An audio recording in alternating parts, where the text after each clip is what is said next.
ચેટીચાંદ પર્વ નિમિત્તે વારસ્ય વિસ્તારમાંથી ભગવાન ઝૂલેલાલની શાહી શોભાયાત્રા યોજવામાં આવી હતી।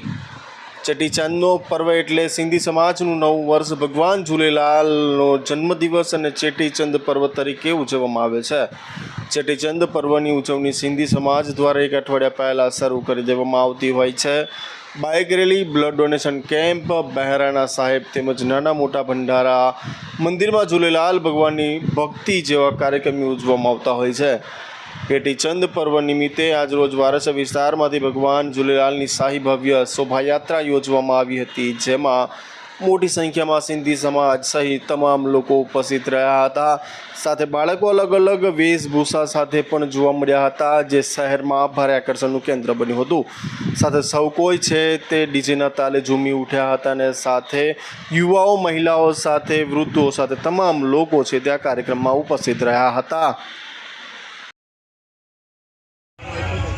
ચેટીચંદ પર્વ નિમિત્તે આજે પ્રેમપ્રકાશ ધરમતીર્થથી શોભાયાત્રાનું આયોજન કરવામાં આવેલ છે।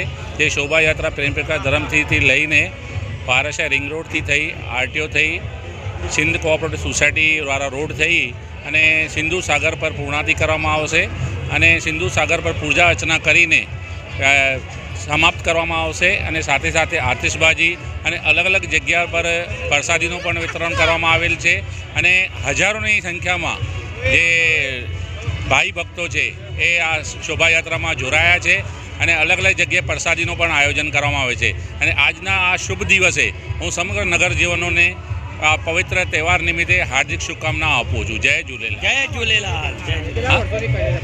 આ છેલ્લા 25થી 30 વર્ષથી શોભાયાત્રા કરવામાં આવે છે અને અલગ અલગ જગ્યાથી આ શોભાયાત્રા કરવામાં આવે છે। જેવી રીતે પાણી ગેટમાં અલગ શોભાયાત્રા છે, ગોકુલનગર સોસાયટીમાં અલગ શોભાયાત્રા કરવામાં આવે છે। એવી રીતે આ સમગ્ર વારસા વિસ્તારમાં સંતકવનગરમાં આ શોભાયાત્રા કરવામાં આવે છે।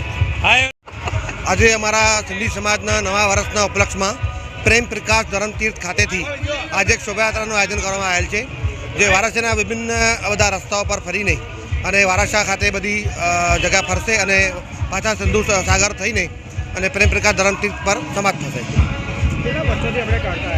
આ છેલ્લા 20 વર્ષથી અમે અહીંથી કાઢતા આવ્યા છે।